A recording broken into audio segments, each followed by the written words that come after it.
Racist flight attendant slaps black billionaire. 2 minutes later, his ruthless revenge strikes.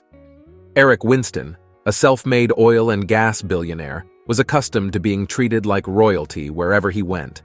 His empire, spanning multiple continents, included drilling operations in the North Sea, shale extraction in Texas, and refineries in the Middle East.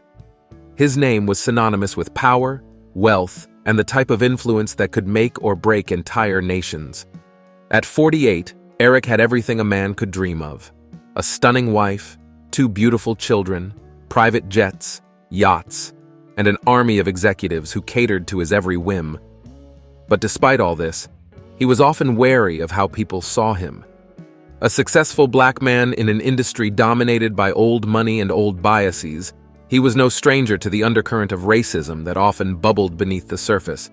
But before we dive into what happens next, I'd love to know, where are you tuning in from today? Drop a comment below.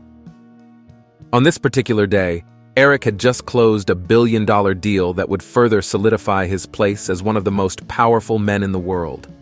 He was flying home from London to Houston in his usual first-class seat, a recliner surrounded by luxury, where the air seemed fresher and the food was always perfect. His mind, however, wasn't entirely on the plane. He was deep in thought, reviewing the details of the deal, calculating how this could shift his company's position in the global market. As the flight began to settle into the sky, Eric relaxed into his seat, reaching for his laptop.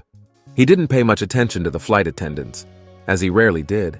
They were just a blur in the background of his often chaotic life. But then, something happened that would set a series of events in motion that would forever change the way he viewed his world. It was a simple mistake, an innocent oversight in the grand scheme of things. Eric pressed the button for assistance, needing a refill on his drink. He had become accustomed to prompt service during his frequent flights, and this was no different. A flight attendant, her name tag reading Diane, appeared at his seat.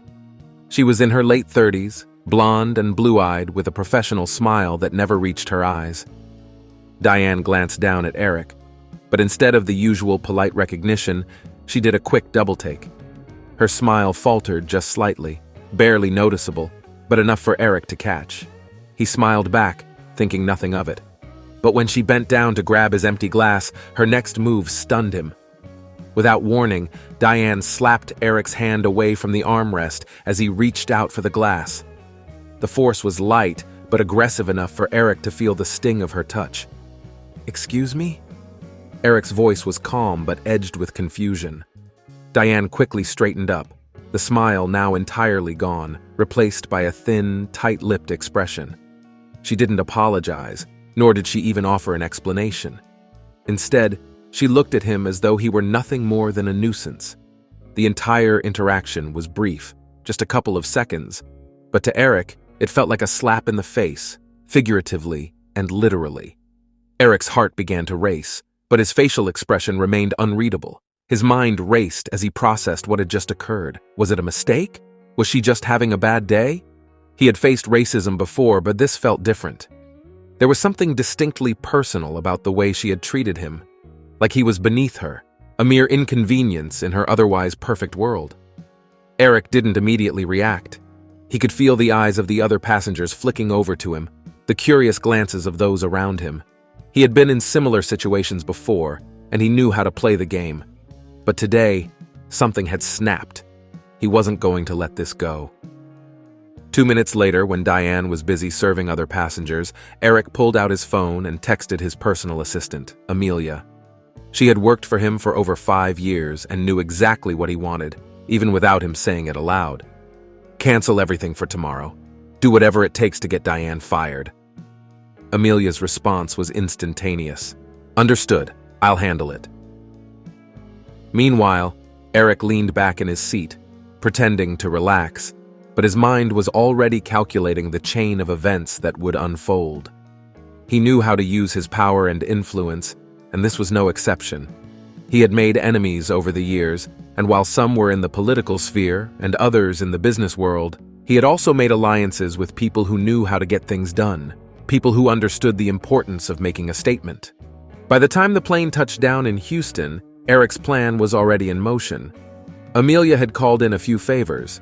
Diane's behavior had been caught on a hidden camera by one of the passengers, and within hours, the footage was circulating on social media. It wasn't long before the video had gone viral. Millions of views, outraged comments, and calls for accountability. But Eric's revenge didn't stop there.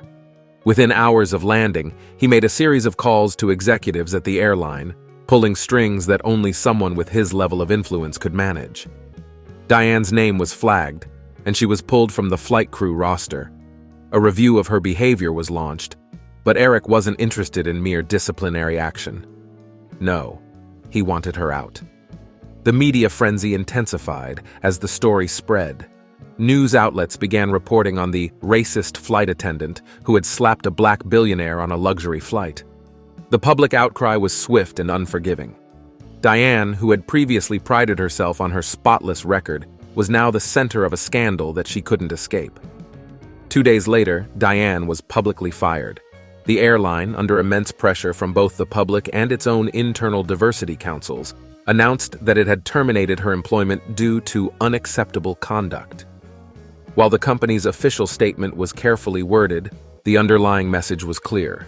Diane had crossed a line, and Eric Winston's influence had been the decisive factor in her downfall. The entire episode had a ripple effect. Other businesses, especially those in the luxury and corporate world, began to take notice.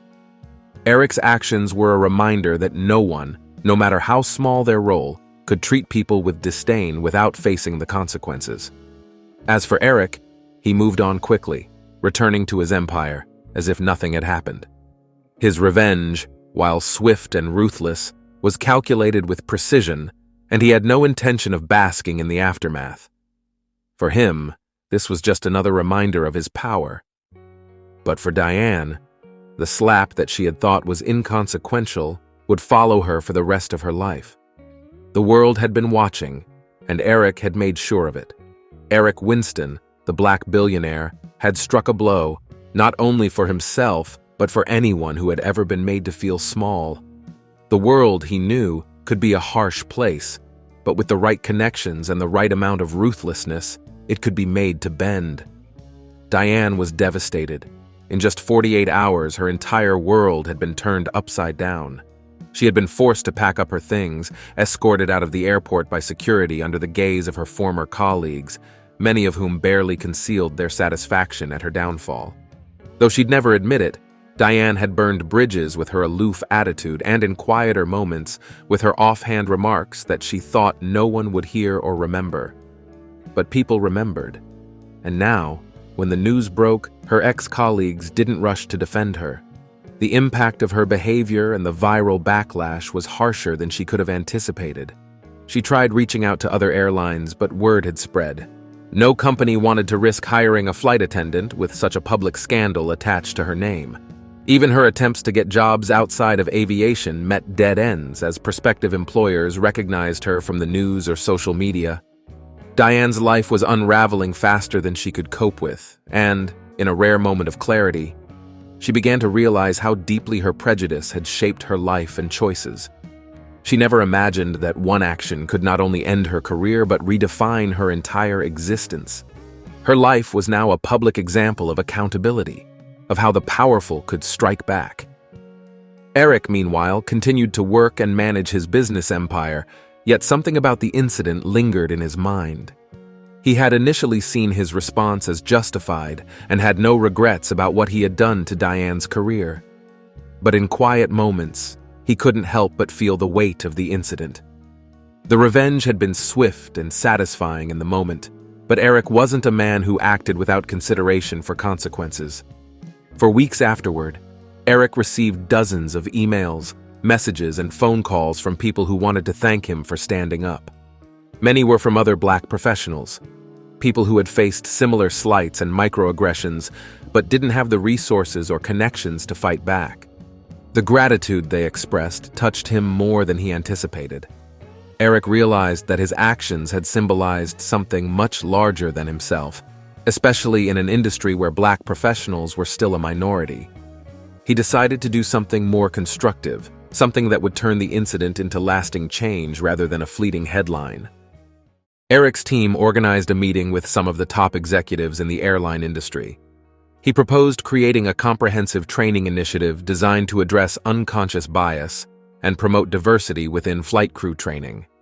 The goal wasn't just to reduce incidents of prejudice, but to foster a culture of understanding and mutual respect. Eric's connections and reputation made the initiative hard to refuse. Even those who privately disagreed had to go along to avoid being seen as unsupportive. The initiative, which Eric funded out of his own pocket, grew into a full-fledged program, with Eric hosting its launch event in New York.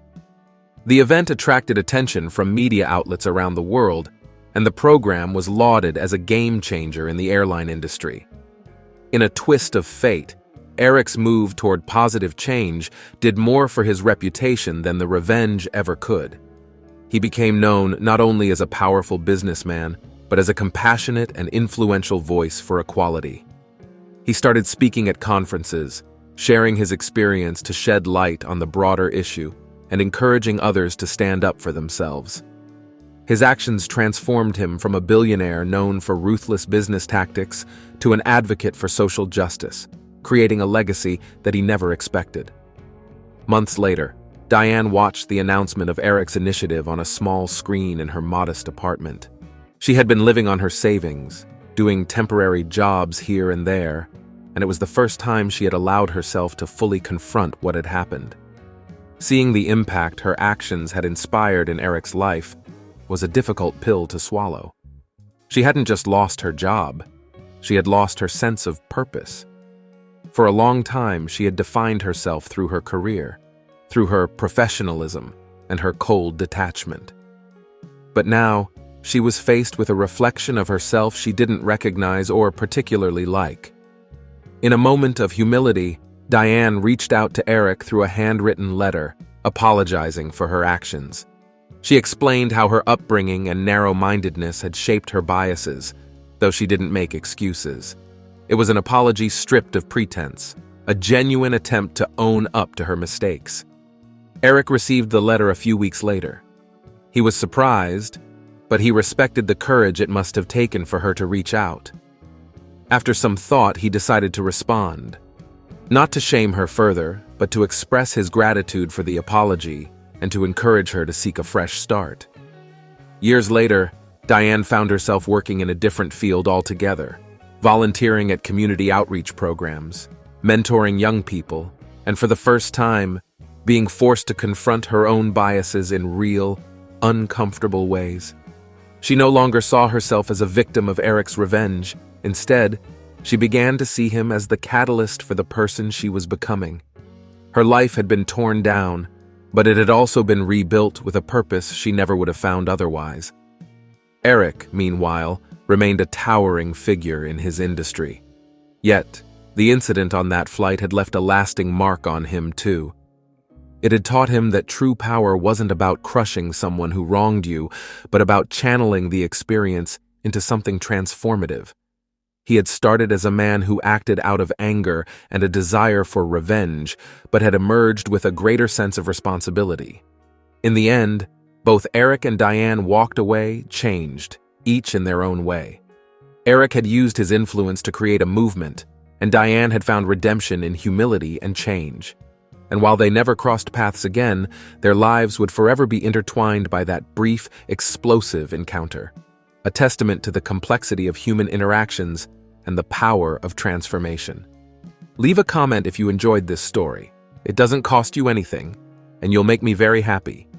Thank you, and I look forward to your like.